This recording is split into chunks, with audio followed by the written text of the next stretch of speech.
Hello guys, magandang hapon sa inyong lahat. Magandang hapon. Sana'y nasa mabuti tayong kalagayan, tayong lahat ng mga Joynatics dyan sa mga sulok ng mundo. Magandang hapon, magandang umaga, magandang gabi sa inyong lahat dyan. Sana lagi tayong nasa mabuting kalagayan, nasa healthy na pangangatawan.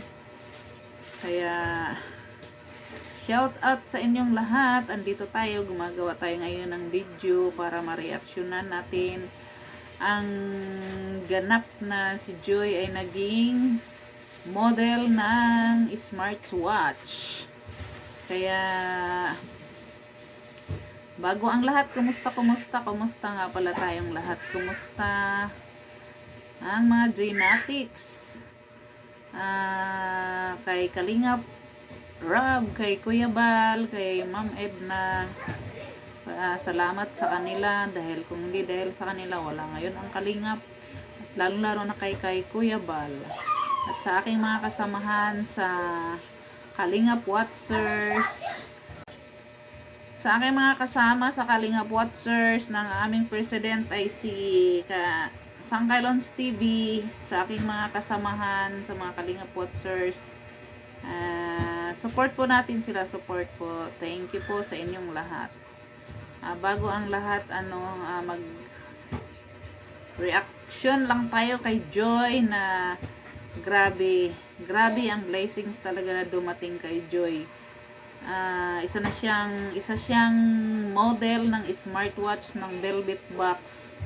Kaya nakakatuwa lang dahil sa kanyang mga pinagdaanan, pero grabe ang mga blessing na dumating talaga sa kanya ngayon. Sinisiraan man siya, hinahamak, binabalahura, pero hindi niya dinededma lang niya ang lahat na yan. Kaya lalo tuloy siyang binibless ng Panginoong Diyos, kasi kahit ganun ang nangyari sa kanya, tahimik lang siya. Kaya mga Joynatics, huwag nating pabayaan si Joy, suportahan pa rin natin siya kahit anong mangyari.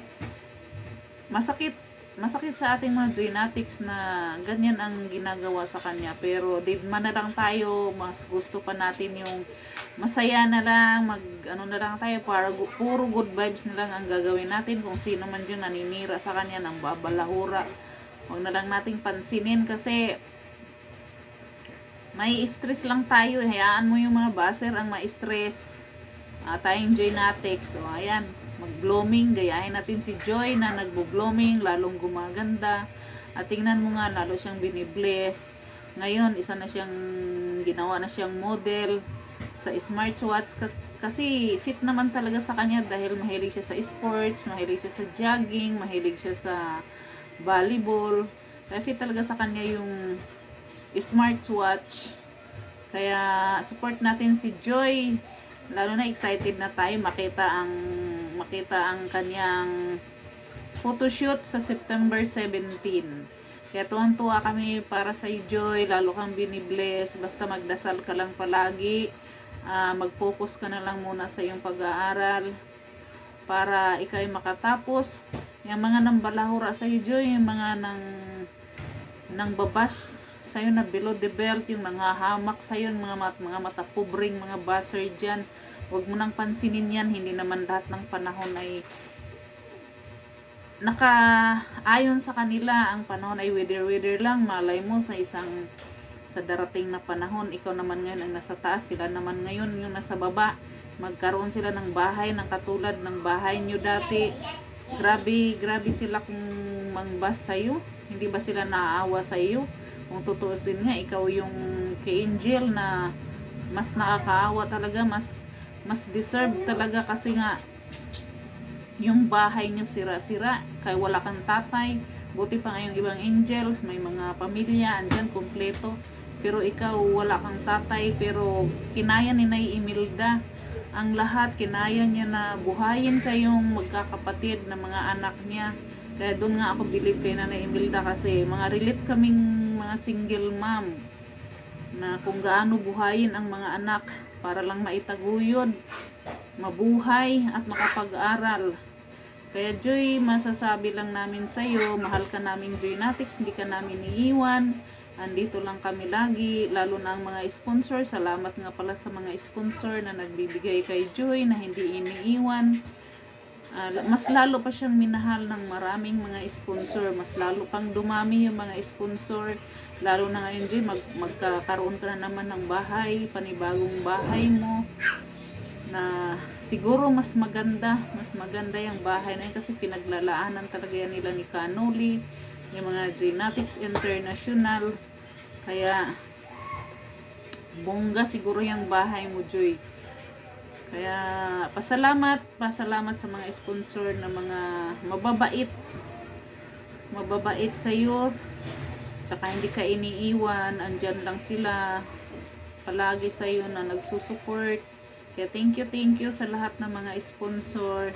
Kaya Joy, ikaw Joy, mag-ano ka lang, focus ka lang sa pag-aaral mo, magdasal na lang palagi sa Panginoon at wag mong baguhin yung ugali mo na lagi ka lang nakangiti, naging mabait, na wag pumatol sa mga basher, ignore na lang sa mga basher.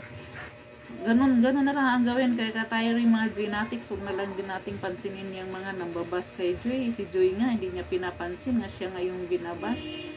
Pero minsan kasi hindi rin natin mapigilan na sumagot, lalo na kung sobra-sobra na rin yung napipikon ka na rin sa mga sinasabi, lalo na yung mga nambabalahura dyan, ngak. Grabe kung makapag salita sa mga pati kami, ano bang kasalanan namin mga Joynatics sa kanila, lalo na kay Joy, ano bang kasalanan at bakit ganyan kayo kagalit sa amin sa mga Joynatics or kay Joy? Ano kasalanan ni Joy sa inyo? Hindi naman kayo pinapansin, hindi nga kayo sinasagot. Kaya kung kayo mga baser, manahimik na lang kayo kasi wala sayang lang yung pambabas nyo kay Joy, hindi kayo pinapansin ni Joy. Ay naku, grabe. Sana maging mabuting tao na lang tayo. Kasi lalo na kung may mga edad na yung mga baser, sana nga magsimba na lang kayo Magsimba, magpasalamat. Ayan, binigyan pa kayo ng buhay na hanggang ngayon, buhay pa kayo. Magsimba na lang kayo, magsisisi na lang kayo, magbago kayo. So, ganun na lang po. Salamat na lang po sa lahat. Hanggang dito na lang po ang aking video. Kasi, masakit kasi sa damdamin yung ganyan ba na yung sinusuportahan mo binabash, binabalahura, sinisiraan. Bata yan, 20 years old, ginaganyan nyo. Hindi nga yan sumasagot, hindi na nga nagbabasa ng mga pagbabash nyo, tapos hindi pa rin kayo matigil. Saan na ba yung mga puso nyo? Grabe na kayo mga ginawa nyo kay Joy. Kaming supporters ni Joy ang nasasaktan sa mga ginawa nyo Ay, grabe talaga. Kaya Joy, gano'n na lang, magdasal na lang palagi. Yan, tama yung ginawa mo na hindi ka nagbabasa. Para makapokus ka sa pag-aaral. Ilang 2 taon na lang Joy, makatapos ka na. Nasa iyo pa rin yung huling halakhak Joy. Sabi ko sa iyo. Makakatapos ka, magiging professional ka at magiging registered nurse ka Joy one day. Kaya nasa iyo ang huling halakhak. Kaya hanggang dito na lang po ang aking video. Salamat po sa mga nag-support sa akin, mga Joynatics, mga nakasubscribe sa akin. Salamat sa inyo. Thank you, bye-bye. So guys, yung mga hindi pa nakasubscribe dyan, please subscribe naman sa aking YouTube channel. Tapos paki-click nyo yung notification para updated naman kayo sa aking mga new upload na mga video. Salamat! Thank you very much. Bye-bye!